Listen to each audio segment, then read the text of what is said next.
কি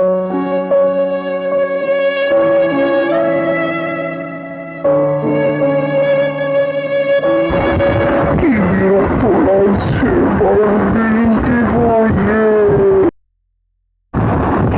মা বাইরে যেতে দিচ্ছে না, বলছে ঘরেই থাক।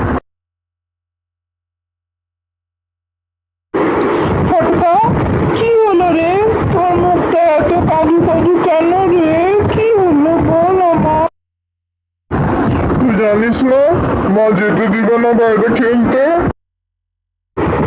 জানি তো, কাকিমাও তাই তো আমাকে ডেকে পাঠালো কি তোর সাথে একটু গল্প করি। তাই তুই গল্প করতে এসছিস আমার সাথে?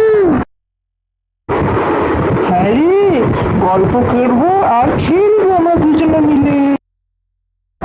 চল তারা আমরা একটু খেলি।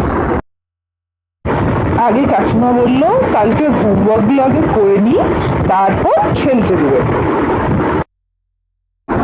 ওরে বাবা, আগে বলো। হ্যাঁ তাই তো। চল তাহলে আগে পড়ি, আবার কালকে স্কুলে তো যেতে হবে, না তো কোম্পানি খাবো মাস্টার মশাইয়ের কাছে।